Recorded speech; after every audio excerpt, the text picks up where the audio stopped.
Hello world, welcome to Rex Arthur TV in conjunction with QSTPS TV, Queer in Science, Theology, Philosophy and Spirituality, where we discuss LGBTQ issues with an LGBTQ approach in an LGBTQ plus planet. And today we are one world. Yes, we are one family, different colors, one people. And today we're going to talk about the party politics and elections in line with the American election that is coming up this week, which is even tomorrow. Yes, and it's a very important discussion because it's a very important election in the world. American election is a significant election, as America is the superpower of the world, and therefore whatever happens there affects every country. Yes, of course. It's a very weird world because America is a two-party system, rather than a one-party system like China. And in its two-party system, they have managed to lead the world, though with challenges. Yes, and China has risen from the doldrums of communism. Of course, they are still communist and they are one-party state, and they have managed to do a lot of great work. So it's a challenge to the American two-party system. Yes, which could be an issue that philosophers of today can question. But where did party politics begin? When did people start having political parties? We want to go through that history in summary. Of course, democracy did not begin like that. Democracy was basically people coming with different points of views, and the different point of views are voted by a majority, and the majority won. Yes, not a party. Yes, the majority votes. The idea that got the highest votes became the winner. And that's began in Greece. Of course, there were factions. Yes, there were small parties, there were small factions that would rise up in that democratic setting, but that's all they were. They were just factions, and they were never called parties. Yes, primarily, the best idea won the day. Now, political parties now really began in UK. Yes, and in UK, this was around the 18th century, when after the Reformation, the Protestant movement gained ground in Britain. Remember, America was created at the same time when the Protestant movement in UK was gaining ground. Remember, America was also set up by Protestants that left England because they didn't agree with the king. So let's go through a short summary of party politics. So a party politics is where political parties they have one ideology, and they field candidates from that party so that the winners from their party would implement their agenda. Now, go to non-partisan politics, which was the beginning of democracy. You don't organize people in a group. Yes, you just give your ideology, and if your idea wins, it becomes the law of the land. So, but now with partisan politics, you join a party, a group of people who share the same idea. An ideology means a set of ideas, and then you run for elections, and if you win, your agenda will be implemented. And this is what you call representative democracy. Yeah, rather than having everyone give their idea, you pick people to represent your ideas. As I've told you, some countries have one-party system, that's China and Cuba. And United States has a two-party system. And Germany and India have a multi-party system. Now, Britain or the UK is a place where partisan politics began, and this emerged from the exclusion crisis and the glorious revolution of the 17th century. Two parties were formed, or factions, at that time. This was the Whig faction and the Tory faction. Now, the Whig faction were Protestants who didn't want a strong monarchy. And then you had the other group called the Conservative Tories. These ones, they were originally called Royalist or Cavalier, and they supported a strong monarchy. So these two groups structured disputes in the politics of UK. So now all the disputes were based in these two groups, the Whig and the Tories. And as they went on, they developed to adopt more political ideologies. Their ideologies began to develop. And the Whigs stayed with John Locke and Algernon Sidney and John Stuart Mill. John Locke is famous for the separation of powers. You see, he was pro constitutional monarchy. So he didn't believe power should rest in one person. He believed power should be divided, and there should be a system of checks and balances, that each power now checks on each other. And the Tories stayed with Edmund Burke, who did not necessarily support separation of powers. Where you have the powers of the king shared, amongst different situations like parliament and the cabinet and the justice, the judiciary. And this one of the Tories is the ancient system of the Bible and ancient world. Like in the Bible, the king was the judge. He was the justice. He was the chief justice. At the same time, he was the developer. He was one who planned what to build, what to put. He was a dictator. An ultimate dictator, just like North Korea of today. But the Whig idea of constitutional monarchy is what won in most of the world, and that's why we have constitutional democracies in many countries. Okay, so that's Britain. And then America, interestingly, it was not necessarily to be a party politics country, because the Constitution does not even mention parties. As one writer says, they did not anticipate that American political disputes would be primarily organized around political parties. However, controversies rose from the 1790s, and two parties were created out of those controversies. That's the Federalist Party and the Democratic Republican Party.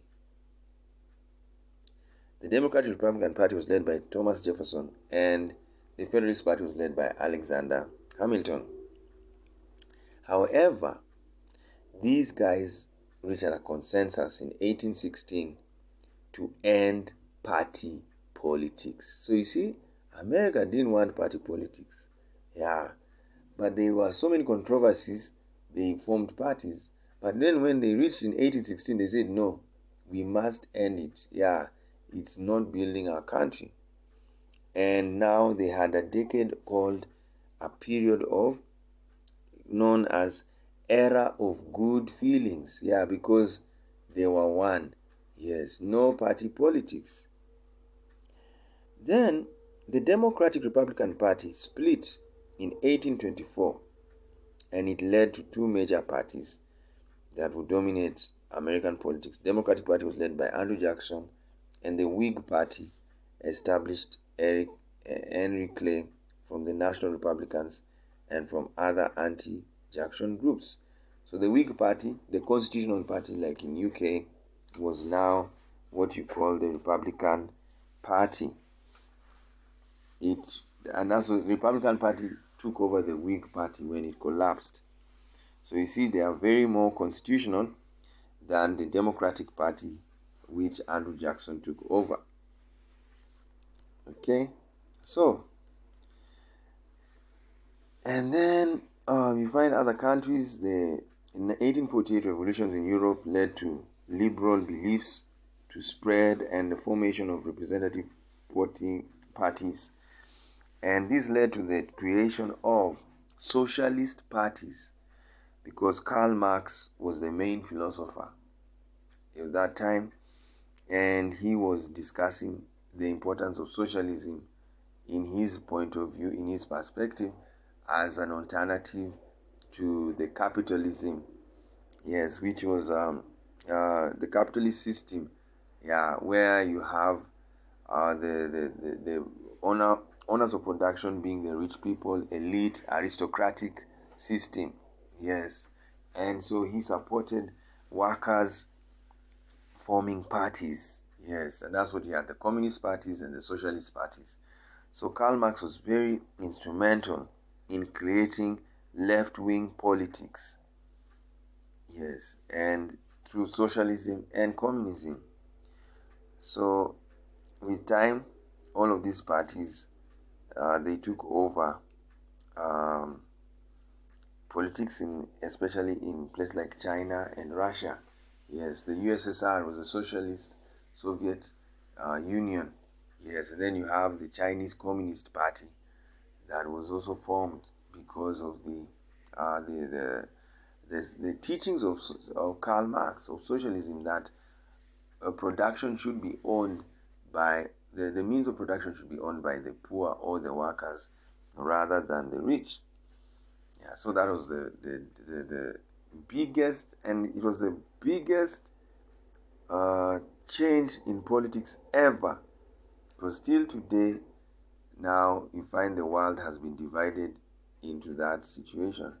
That's why you have what is called the Cold War. With and the Cold War, in my opinion, hasn't ended. Yes, you'll find the Russia was at war with America, because America was a capitalist state, and then Russia was a socialist state. You see, and communist, socialist, communist, yeah, they are more or less the same. So now they fought each other, and once they fought each other, the America did not want communists in their country, and so what happened?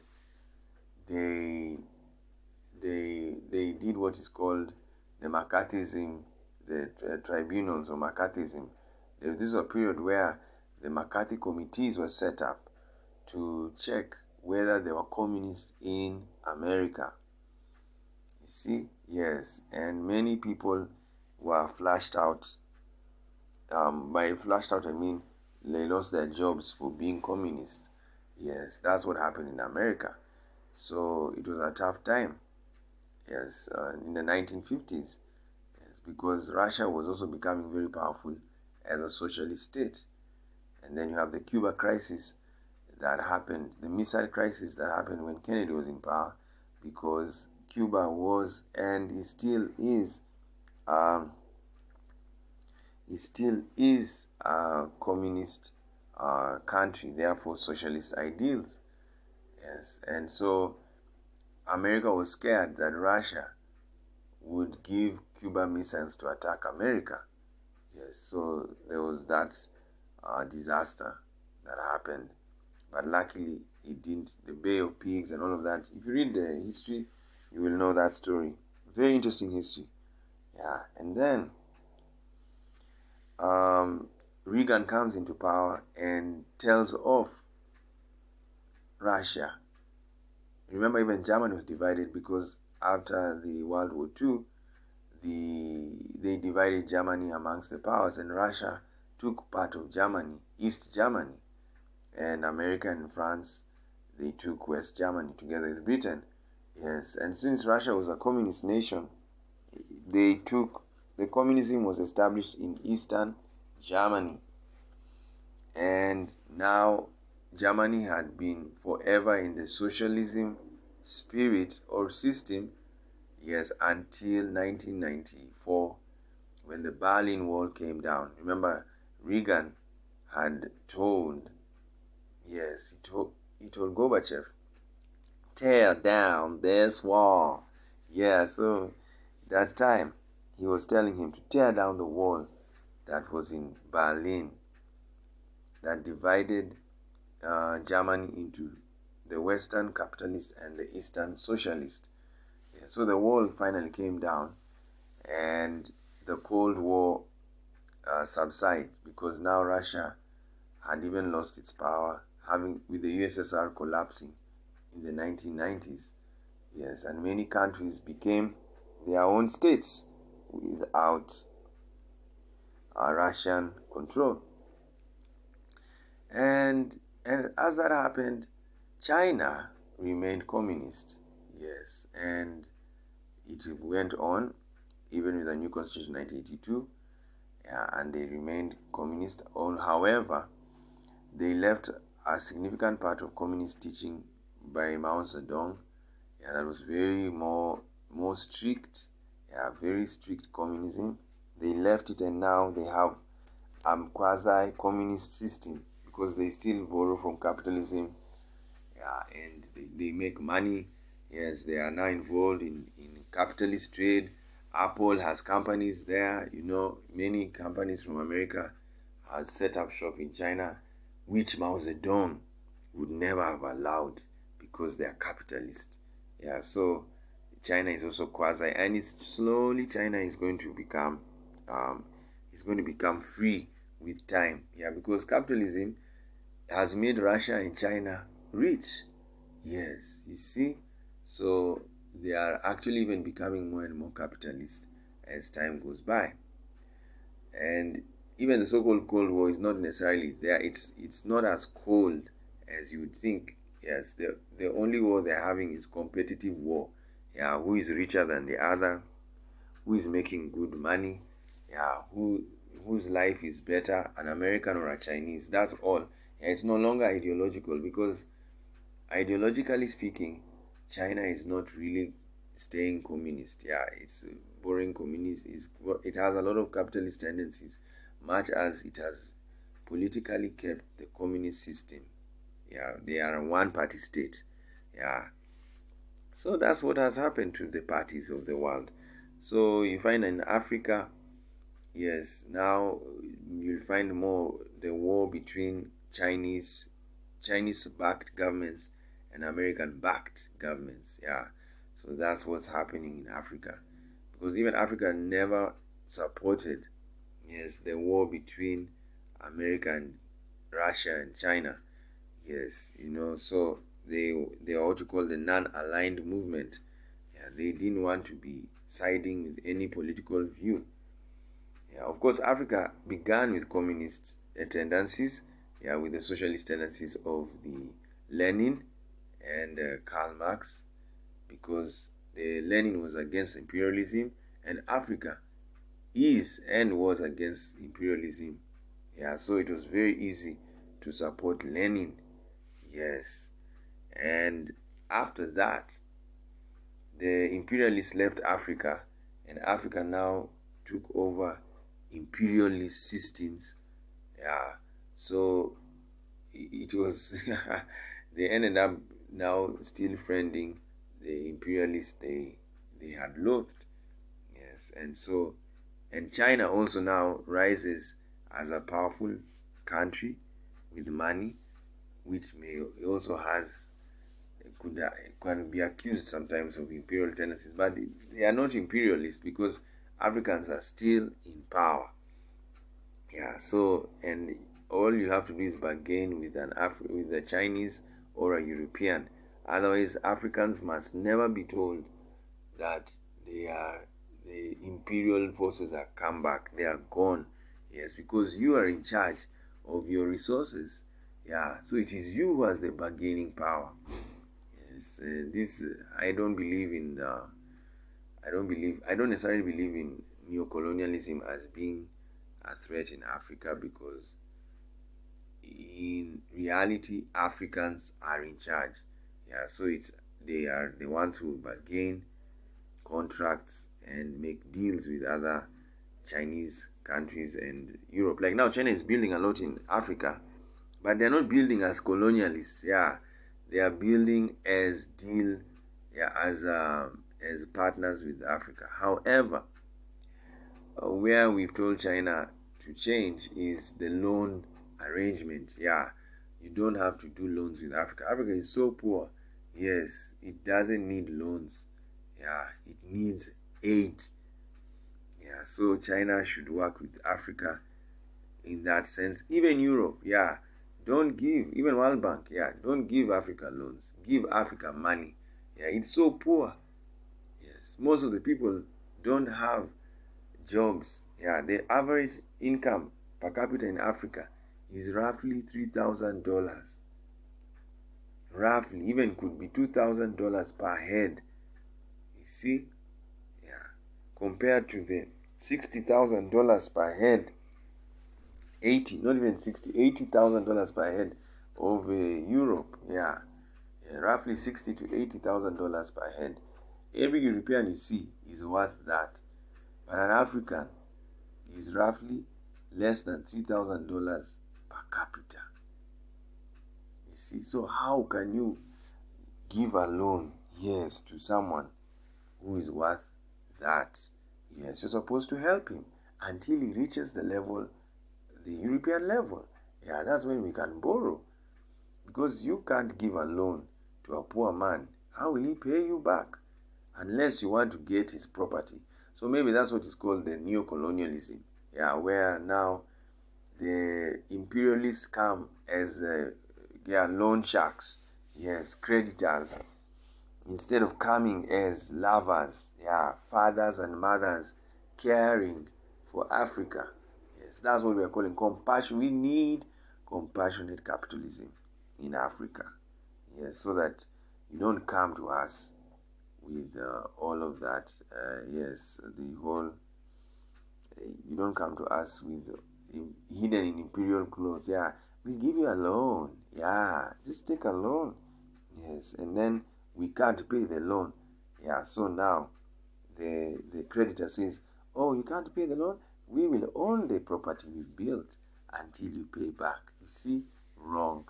Yes, you must give Africa money because Africa was impoverished. Yes, by imperialists. Yeah, the resources of Africa were stolen. Yes, that's what Lenin wrote in his book Imperialism. Yes, he said how much money was made by these the imperialist forces, and they had not paid even Africa a dime. See, so how can you, yes, give a loan to someone you've robbed? It's madness. If anything, you're supposed to pay back, yes, without giving a loan. Yeah, so you pay back by building Africa. Okay, enough. We're not talking about Africa, we're just talking about politics. So that's where America is. Yeah, there's the division between socialism and capitalism. And sadly, that's what happened in America. Of course, the Democrat Party is also divided. Yeah, some of them are capitalists, yeah, and others are socialists. So it's a big divide.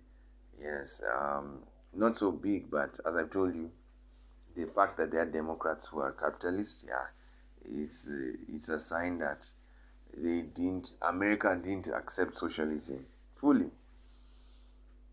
So as we end, yes, what are we saying? Whoever wins the election, yes, whoever, yes, which we don't want to speculate. Yeah, we'll just say whoever so that we are prepared for any result. Yes, we don't want people to faint. Yeah, but whoever, yes, yeah, whoever wins the election, all the American political entities, not parties, political entities, that includes even churches, yes, must seek to form memorandums of understanding with the power that will be in the White House. And political entities includes even human rights organizations like the LGBTQ movement, the women or feminist movement, and the Black Lives Matter movement. Because it's a very dangerous trend in America that people love protesting and violence, yes, instead of writing memorandums of understanding or petitions to the government, and in this case the president. It's a very dangerous trend, because if you end up having protest is not a perfect way of communicating, yes, your desires. Yes, there are avenues to, even social media has been created for you to share what you feel. Yes, you can write to the president. Yes, and then if it's still not strong, you can write a letter. Yeah, he has a PO box. Yes, and if still not strong, you can seek an appointment with the White House. Yeah, so there are many options. Yeah, protest is not the best. Yes, because the protest gets violent. Yeah, and there's destruction of property and life. Yeah, so I am advised the Black Lives Matter movement, LGBTQ movement, the women movement, yeah, that in case, yes, these movements lose, yeah, the election, yeah, they would rather resort to seeking to sign memorandums of understanding with the president of America rather than go to the street, yes, and destroy property and harm people, yes, and kill. And we also know Antifa is around, and they are also far left. Yes, it is embarrassing for them to use violence. Yes, because even leftists are not violent. Yeah, it's very hard to get a far left violent group. But as we've told you, North Korea is a leftist regime. Yes, it's unbelievable. And being a leftist regime, you can see the violence they have. Yes, they have missiles and all of that. So they are not right wing.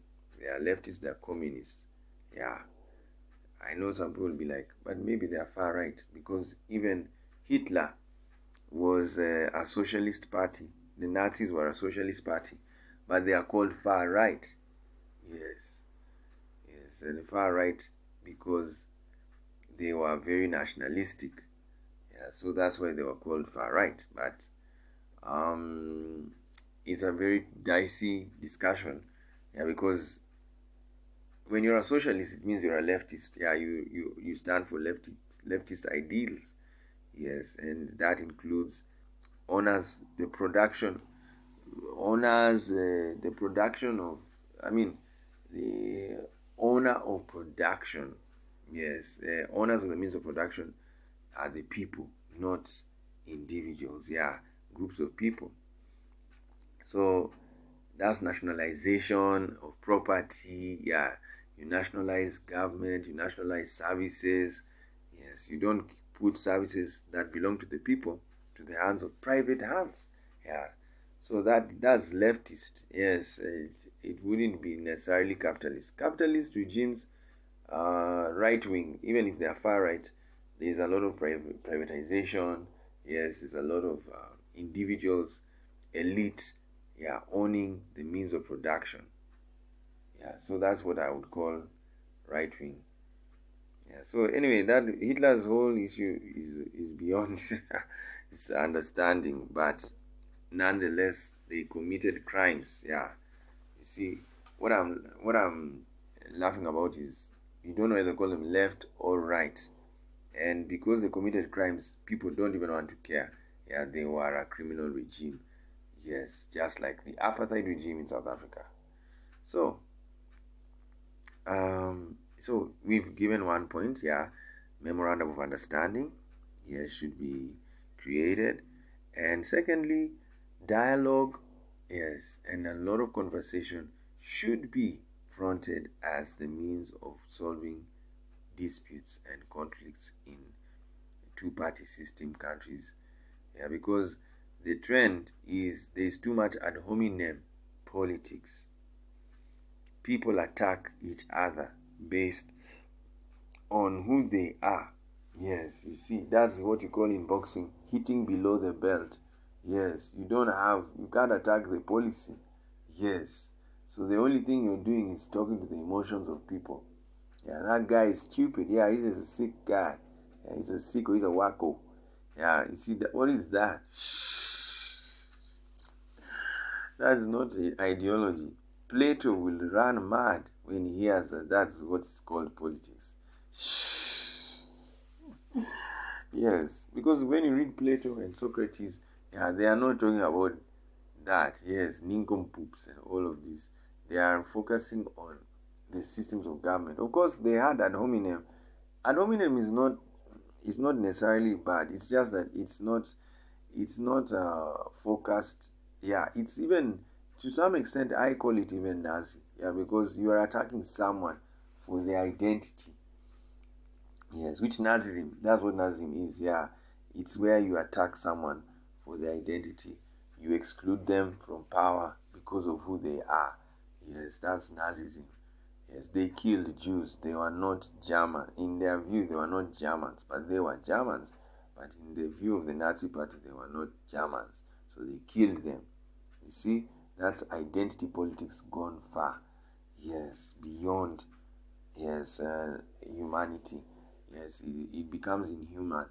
Yeah, identity politics. Yes, we all have identities, multiple identities. Yeah, you're not just a Brazilian. Yes, you are a South American, and not just a South American, you're a human being. And not just a human being, you're a Catholic. And not just a Catholic, you're a Christian. And not just a Christian, you are gay, you are bi, you are pan, you are straight. See? And you're not just that, you are also middle class. You could be poor, you could be rich. You see, so we all have multiple identities. And that's knowing that does not make you Nazi. Yeah, it's just identity politics. Identity is a very important political concept in all politics. But Nazism is now where that identity, you either raise up your identity or someone fights you for your identity. And they fight you in many ways. They can discriminate you. You don't get jobs. Yeah, you're beaten. You're killed. Yes, you are ostracized. Laws are made against your identity. Yes, that's why LGBTQ movement fights laws, identity laws, yeah, discriminatory laws, yes, that were aimed at an identity because of what you do. You see? Yeah, so that's what you need to understand. And then you'll find, like now in America, the apartheid laws, yeah, blacks cannot use what whites use. Yes, you see, that's an identity law gone for. It's a Nazi law. Yeah, it's where someone says his identity is higher, yes, than yours. Yeah, so that's what we're saying is Nazism. Nazism is identity politics, extreme identity politics. Yeah, where it's not even extreme identity politics. It's where someone uplifts one identity over another. We all have identities. There is nothing wrong with that. And we have multiple identities. There is nothing wrong with that. And there's nothing wrong with knowing your identity. Yeah, that's okay. Yes. What is wrong is where someone uplifts one identity over another. Yes, that's what you call supremacy politics. Yes, it's very wrong. It is inhuman. Yeah, it is criminal. And that's what we are saying. That's why we are saying whoever wins the election, yeah, all the identity groups, blocks, should meet with that person and sign memorandum of understanding, especially if Republicans win. Yeah, because Republicans, they are very firm in their identity. Yes, they have very majority. They have majority identity blocks like Christians, evangelicals. Yeah, so when you see them, when they win, yes, there can be a tendency of them excluding you out of power. Yes, and look at what's happening in Britain. The Conservative Party won. So what happened? Yes, and Labour lost a lot of seats. Yes, so you see, they are now relegated. Yes, they are vulnerable to discrimination. Yes, for having a different point of view. Yeah, so you see, so what's supposed to happen is there should be an understanding, yes, amongst the Labour Party and the Conservative Party, so that you don't get into narcissism. Yes, and now people, are you Labour? Yes, then you're a bad person. Yes, yeah, we're gonna kill you. Yeah. How can you destroy the country? Yeah, something like that. You see, so we don't want to see that even in America. Yeah, so whoever wins, always go and sign a concession, a consensus agreement, and a memorandum, and always work to solve your disputes um what do you call it, with dialogue and discussions. Yeah, settlements. Okay. Then thirdly, America needs a review of its political system, yeah, constitutionally, in my opinion, because in my opinion, America has really changed. It's diversified. However, I know for some people they're like, no, we the people is enough diversity. Yeah, so if they have any problem, we'd rather come up with legislation rather than change the constitution. So it's up to them to do what they want to do as a nation. But they need to be aware that diversity is a very important concept in American society and also all over the world. It is natural. Yeah, the world is multicolored. The world is rainbow. Period. Yeah, some people are fat, some people are thin, some people are medium sized. Yeah, that's a fact. Yes, it's nature. Yes, we cannot be one weight in the name of unity. So we are all, yes, diversified. Yeah, some people know too much, others know enough, others know little. Yes, that's the fact of life. Yes, you see, we cannot change that. So diversity is normal and is natural. Yeah, so because of that, we have to pay attention to the different groups in our societies so that we can make them part of power, the power participation in politics. So we are encouraging America and the world, yeah, to accept the diversity principle, teach people diversity, teach people science, yeah, and that will be good. Yes, and then fourthly, America and the world should reform the education system. Yes, dramatically. Yeah, this is to teach people about again the identities in nature, human identities. Yes, because there's a lot of misinformation about human identities, including race and sexuality. Yeah, so they need to reform the education system. And the education system includes churches, religion, mosques, and the media. And the media includes Hollywood.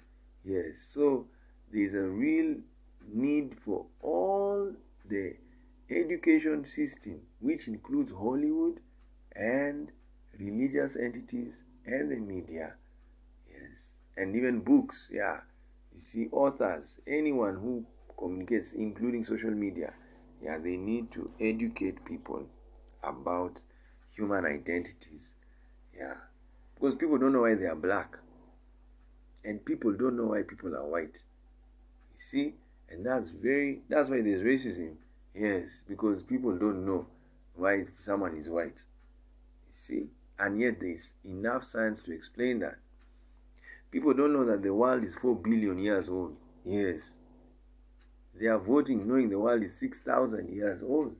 You see, that's dangerous. Yes, you must teach them the truth. Yeah, even churches, it is a crime. Yes, for a church to continue teaching people that the world is 6,000 years old. Yes, that's almost going to be a crime against humanity, because you're causing serious mental harm. Yes, you are harming someone. Let me see my book of where I've written the crimes against humanity, and see if the if it includes misinformation. Yeah, if it's a crime against humanity. If it's not there, then they need to discuss that. Yeah, they need to discuss. Yes, if propaganda includes, if they've included propaganda as a crime against humanity. Yes, wrong, false information. I hope I get it very fast. If we don't, we will discuss. We'll discuss that later on. Yes, I think I've got it.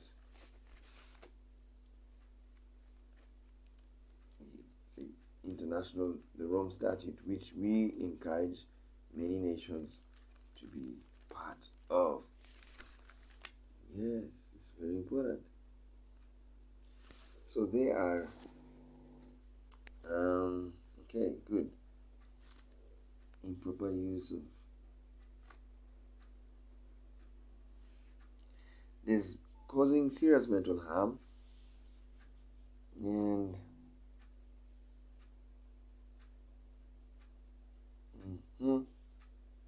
serious mental harm.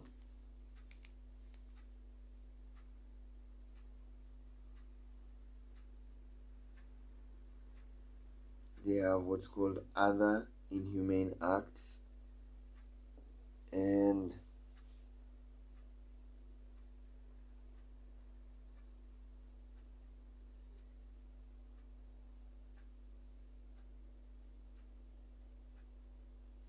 yeah, I think we'll just hide in causing serious mental harm. Yes, but it's not as clear. Yeah, they should mention. Yeah, they should mention that.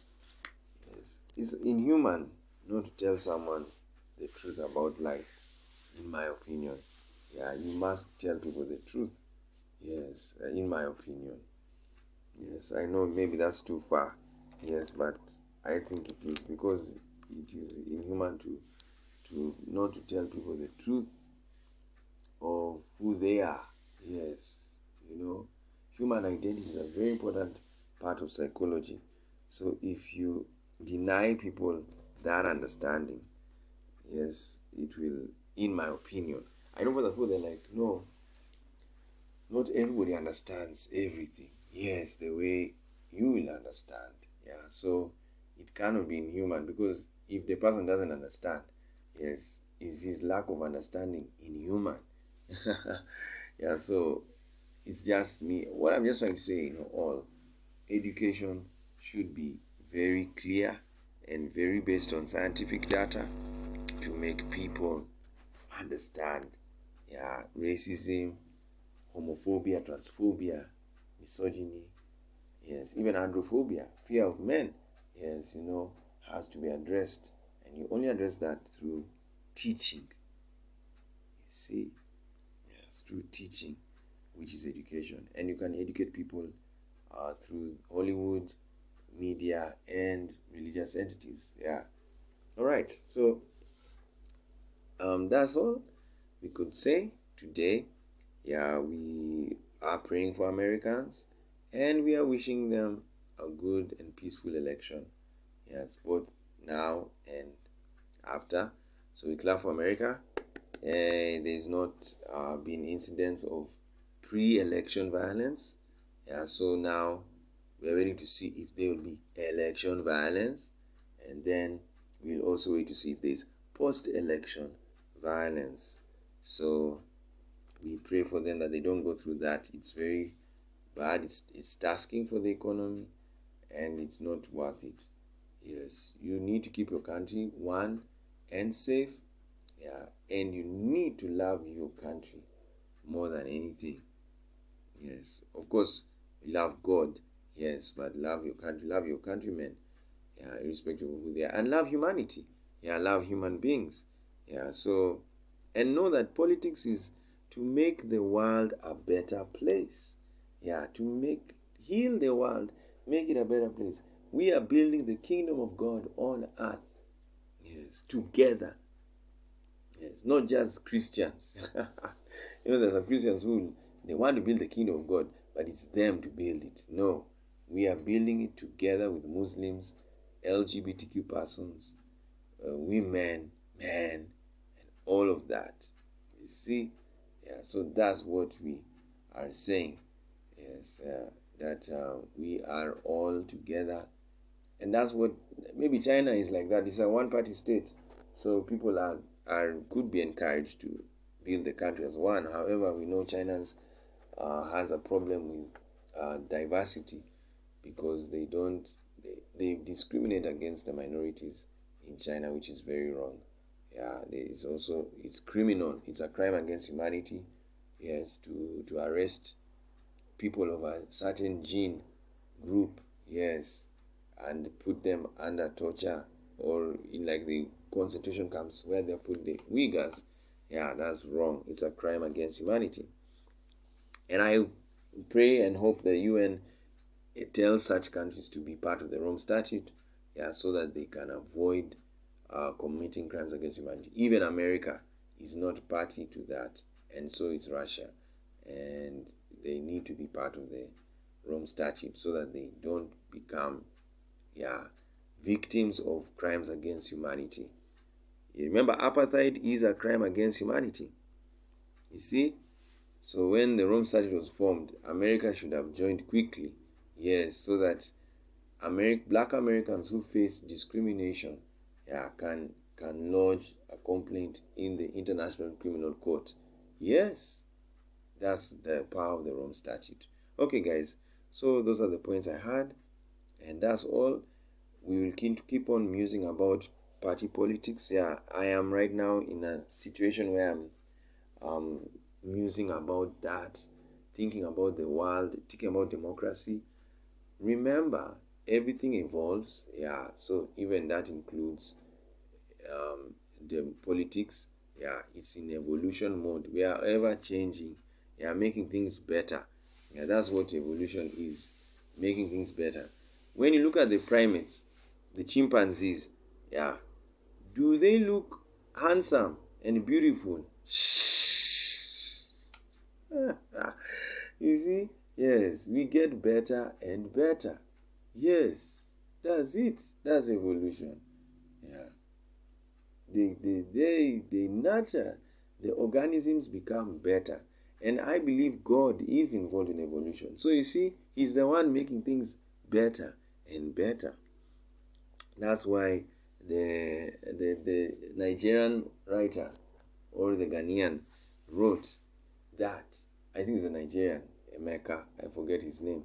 Yeah, he said the beautiful ones are not yet born. No, I think it's Ghanaian. Yeah, whatever. He's an African. The beautiful ones are not yet born. You see, yeah, meaning better things are yet to come. Yes, yeah. So you may think that you've seen all the beautiful people in the world. You haven't seen anything yet. They are coming, and that's evolution. So I believe God is in evolution, and God is in every second of time. Yeah.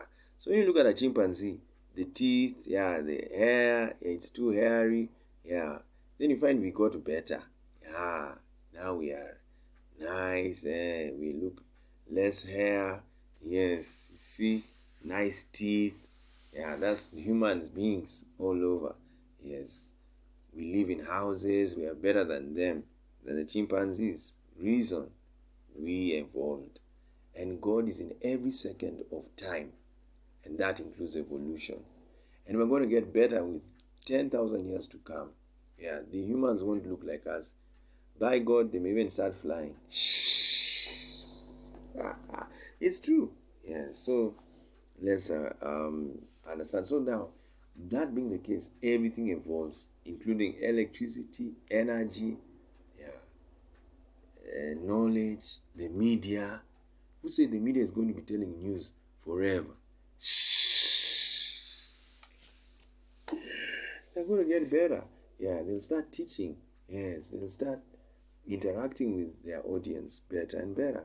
So even politics has to change. Yeah, should we be in one party? Yes, as a country.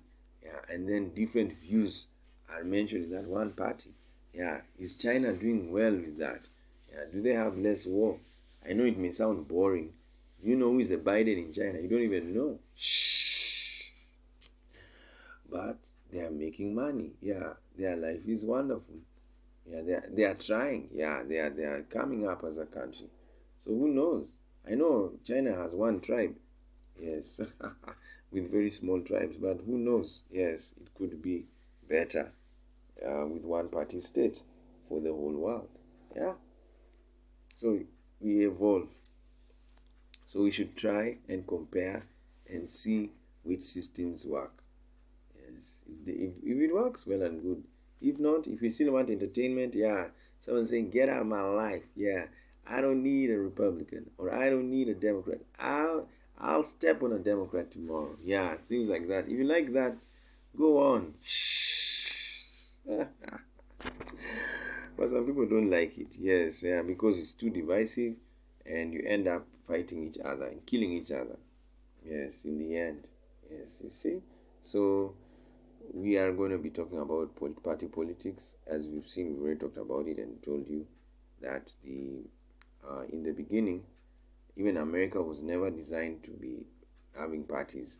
Yeah, but they've come about because of um, um, too many controversies amongst people, and then factionalism. Then right now, in the past, political parties, they never used to get money, yes, from people. It was just ideas that surrounded them. Now, there's a lot of money involved in politics. So that's why people may not want a one-party system. Yeah, it's not viable, yes, economically or even financially viable. Yeah, because your party now can't get money. So it's okay. Yeah, there's no harm in getting money. Yes, money is very important in developing ideas. Yeah, but which one is cheaper and which one is more economic productive? To be a one party state where all the money is being for the development of the country, yeah, or you'd rather be funding parties, yeah, always for elections. Yes, you see, I leave that to you. Okay, guys, thank you so much for joining us. We go right now.